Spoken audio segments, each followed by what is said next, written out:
जों सान्थिनि गेजेरजों जों मोनसे सुक्ति खालामदोंमोन बियो मोनसे ओंथि गोनां जायाखैखौ आं नुदों बिर जोहोलावफोरखौ मान सनमान होनो रोङा बे हारिया कलाप्स जायो जारिमिनखौ जाया खालामना लानो रोङा बे हारिया थांनायबो थानाय नङा 4 years मुभमेन्ट खालामबोदों दा बेनि गेजेराव फैयै फैनानै 2020 जानुवारियाव जोङो मोनसे एकर्ड खालामबाय बेखौबो गासैबो बुहुमनि मानसियाबो मिथिगौ जोंनि बड'लेण्ड हालामनि रायजो राजा उन्दै गिदिर गासैबो बोराय बुरै बेखौ मिथिगौ दा बेनि गेजेरजों NDB हिसाबै जों सान्थिनि गेजेरजों जों मोनसे सुक्ति खालामदोंमोन बियो मोनसे ओंथि गोनां जायाखैखौ आं नुदों दा बेनि सायाव जोंनि जेनाखि सान्थि बड'लेण्ड हालामाव जेनाखि सान्थि फैबाय बिनि मोनसे बबेबा षड़यन्त्रआ हयथ' जानो हागौ जोंनि गेजेराव असान्थि खालामनायनि मोनसे षड़यन्त्र खालामदों जों बेखौ नुदों दा सुक्ति हिसाबै जेरैबायदि रन्जन दैमारि सारखौ दसेनि थाखायबाबो बेल होनानै लांबाय बे कनभिक्टेड जायहा लाइफ सेन्टेन्स जाखानाय मानसि बे मानसिया बोरै सुक्ति होनो हागोन बेनो फार्स्ट एन्ड फरमस्ट कुइसना जागोन दा बेनिखायनो जों लुबैदों एसे फाउन्डार हिसाबै दिनै गासै NDBफ्रा बिखायाव मोनसे अर जोंनाय फैदों आरो रायजो राजाबो गोसोआव मोनसे गाबखांनाय फैदों दिनै सान्थि परिबेसनि गेजेरबायदि जोंनि जेनाखि बर'नि जांख्रिथायनि जायहा गिबि गायसननाय बिथांखौ दिनै बेबायदि जोबथेसालिसिम बा आरो बेबायदि दोनबाय थानायखौ रायजो राजाफ्रा मोजां मोनाखै दा जोङो आंबो सासे NDBनि सासे प्रेसिडेन्ट जायनि फलाव जोंनि फाउन्डारनिफ्राय जोङो गोबां रोखोमै बेबायदि जाबोबाय थादों बेखौ जोङो बुंनांगौबो खोथा गैला खिन्थु NDB हिसाबै दिनै बिग्रायखांनाय फैदों बेखौ रावबो नुनाय नङा जों नुदों आरो जोंनि दैदेनगिरिफ्रा नुदों दा बेनिखायनो जोङो बेखौ बख'नायाव जोङो जेरैबायदि सरकारखौ जोङो नारसिनांगौ बा आंबो सासे सरकारनि मानसि जोङो सहायखौ जोङो खालामगोन आरो दिनै जोङो NDBआ रियेलाइज खालामनानै जों मोनसे खौसेथिनि मोनसे प्लेटफर्माव जोङो दिनै गसंनानै जोङो मोनसे थानो हानायनि मोनसे सिमां आरो मिजिंखौ जोङो नुहुरदों खारन जेसेबांसिम जोंनि जेनाखि जेलाव थानाय कनभिक्टेड जानाय हाइनास क्राइमाव थानाय बिथांमोना गवागौमानि जोंनि खर' मेलेमाव आरो जोंनि जिउआव हारा मेलेमाव जों सान्थि मोननाय सुक्ति जाय सुक्तिखौ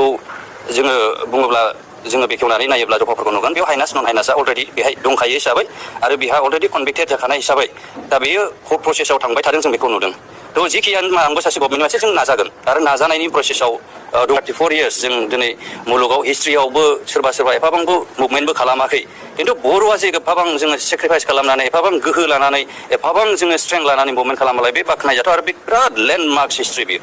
आरो बे हिस्ट्रिखौ जों खोमानो गोसो गैया दा बिथांनि सायावहाय गोबां मानसिया बुंदों बे गावबागाव बिबेक बेखौ एसे जोङो खम खालामलायलायनांगोन आरो जोङो नारसिनानो जा जों जेरैखिया जोङो मोनसे नारसिननायनि जों प्रसेसखौ जोङो लागोन आरो लाबाय दा बेनिखायनो जोंनि बयनिबो सहायनांगौ दा जोङो बेवहाय माने बे NDB बा बे सोरबा बिदि सानलायनाय गैया एसे हल हिसाबै जोङो मोनसे सुक्तिखौ फैबाय सुक्ति लाबोबाय गोजोन थासारि जोंनाव फैबाय दा बे हिसाबै एसे जाथि हिसाबै जेनेबा हमनानै ला एग्जाम्पल हिसाबै बिथाङा जोंनिफ्राय जुदि माबा जायोब्ला गोथाव खोथा जोंहानो लस जोंनि हारिहानो लस सासे हिर' जोंनि हारियाव उजिदों जों बेखौ प्रिजार्भ खालामनो लानो रोंनांगोन दोस हु डाजन्ट वर्शिप दा हिर'स जायफोरा हारिफोरखौ हारिनि जायफोरा बिर जोहोलावफोरखौ मान सनमान होनो रोङा बे हारिया कलाप्स जायो फ्रिडम फाइटारफोरखौ लिरनानै दिनै खुलुमनानै बिथांमोनखौ बिथा खालामनानै जाथिखौ गोजौआव लांनायनि मोनसे सिमां बयहाबो समाजा हारिहा दङब्ला बेनिखायनो आं खावलायदों जोंनि समाजनि जेनाखि सुबुंफोर बिथांमोना जाहाथे मान सनमान बा बावनांगौखौ दरखार दं होननानै सानो मानोना जोंनि जेनाखि दा जोंनि जारिमिन only 34 years आं बुङो आफ्टार 50 years बियो सना जोंनि जारिमिन जागोन आरो बे जारिमिनानो जोंनि हारि थांनानै थानायनि आरो जों हारिखौ बे जारिमिनासो लाखिबाय थागोन बेयाव रावबो खालामनाय नङा दिनै NDBआ दिनै गावजों गाव बिदा फंबाय बुथारलायनानैब्लाबो गावनि हास्थायनायखौ जोङो दिहुननानै लानो नागिरदों दावहायाव जायो गोबां दावहायाव नुबाय जाथावै बुस्थुफ्राबो जायो दा बेफोरखौ लानानै जोङो दानि जेनाखि हिर'सफोरखौ जों वर्शिप खालामनो रोङाब्ला जोङो जेबो जानाय नङा जोङो नुयो जों इण्डियाननि मुभमेन्टआवनो नाय नोंसोरो फ्रिडम मुभमेन्ट अफ इण्डिया गिदिर लिडारफोरखौ दिनै मानो हिस्ट्रियाव जोङो फरायनांगौ बाध्य जायो बे जारिमिनखौ जाया खालामनानै लानो रोङा बे हारिया थांनायबो थानाय नङा गतिके बे जोंनि मोनसे जारिमिन बेनिफ्राय जों गोग्गादोंसो जोंहा मोनसे प्राउड जोंहा मोनसे हिस्ट्रि जोंनाव फैगासिनो दङ बेखौ जोङो मोजाङै रायजो राजाया क्लियारलि भाबे दोनलांनो नाजानांगौ आरो रेसपेक्ट होनो नाजानांगौ आंनि बुंनो साननाया बिथांमोननि थाखाय माबा जादोंना जायाखै दा NDBआ जोबदोंना जोबाखै कुइसना बे जागोन ना जों एसे फाउन्डार माबा हिसाबै बिथाङा दिनै जेनाखि मा होनोमोनलाय बेखौ डिसबेन्ड खालामनाय बिथाङा गैया जों खालामबाय दा बेफोर माखासे क्लुफोर दङ थायो जायफोरखौ जोङो सिन्था खालामनानै नायोब्ला मोनो दा बेबायदि जोङो बिथांखौ जेनाखि गनायनि नारसिननाय एसेमब्लियाव जोंनि BTRनि एसेमब्लियाव जों बेखौ मावगोन खिन्थु जों बेखौ लुबैदोंमोन जे हम मिनिस्ट्रिनिफ्राय लानानै जोंनि स्टेट गभर्नमेन्टनिफ्राय लानानै मोनसे जों ग्रेसखौ मोनगोन होननानै जोङो आसा दंमोन आरो रायजो राजाफ्राबो बेखौ नेनानै दंमोन दाबो निरासा जायाखै दाबो सुप्रिम कर्टआव थांदोंबाबो बिनि प्रसेसखौ जोङो ज'यै खौसेथियै जोङो मुभ खालामनानै जोङो मोनसे हम मिनिस्ट्रि लेभेलाव जोङो मोनसे जेनाखि सुक्तिनि स्पिरिट बे स्पिरिटखौ लानानै जोङो मोनसे हम मिनिस्ट्रिनाव ग्रेस बिनायनि जोंहा मोनसे राहा लामाया दाबो दङ जोङो नुयो गासैबो थानाय जेनोखि क्षमता बे मोनसे हम मिनिस्ट्रि लेभेलजोंहाय थाङो आरो जोंहा मोनसे जायहा प्रेसिडेन्ट दङ बिथांखौ जों सुप्रिम कर्टआव जोङो एपिल खालामनानै बेनि थ्रुयै जोङो मोनसे राहा लामाखौबो जोङो लाबावनो हायो आरो बेखौ जों नुदों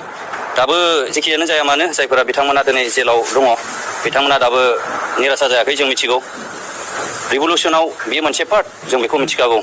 माब्लाबा आंनावबो गोग्लैनो हागौ माब्लाबा सोरनावबाबो गोग्लैनो हागौ वी आर वेलकाम डेट जों बेखौ फरायनानै लाखानाय जों गासै सुबुं खिन्थु बेनि गेजेरजों जोंनि बिखुङाव मोनसे गिदिर उद्देश्य दङ बे उद्देश्यआनो जाबाय रायजो राजानिमोन आरो जोंनि बे सक्तिनि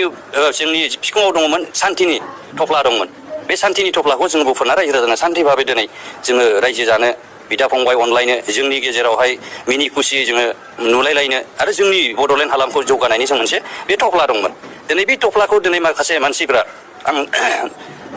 बेखौहाय जुदि बुजियालासेनो बा जोंनि जेनाखि ग्रिभेन्सेस जोंनि खावलायनाय बेखौ लाखियाब्ला निस्सय रायजो राजा दुखु मोनगोन आं आसा खालामदों निस्सय जोंनि जेनाखि सेन्टिमेन्ट आरो बे एकर्डनि जेनाखि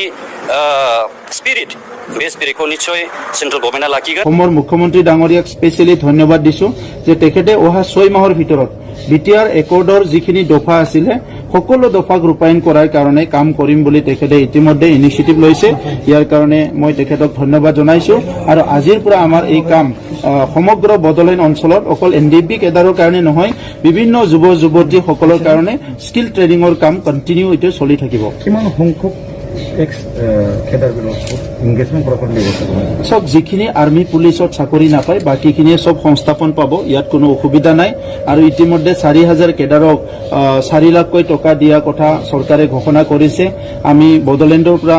50 কৰোৰ দিম আৰু অসমৰ পৰা 110 কৰোৰ দিব 160 কৰোৰ টকা ইতিমধ্যে আবণ্টন কৰা হৈছে আৰু তেখেতসকলৰ ৰিহেবিলিটেশ্যনৰ কামটো ক্ষিপ্ৰতাৰে চলিব কেছ উইথড্ৰলৰ কামো চলি আছে যিখিনি কেছ অলৰেডি সৰ্ট আউট কৰা হৈছে অতি শীঘ্ৰে এইটো উইথড্ৰ কৰা হ'ব আৰু বাকীখিনিও উইথড্ৰ কৰাৰ কাৰণে কাম কাজ চলি আছে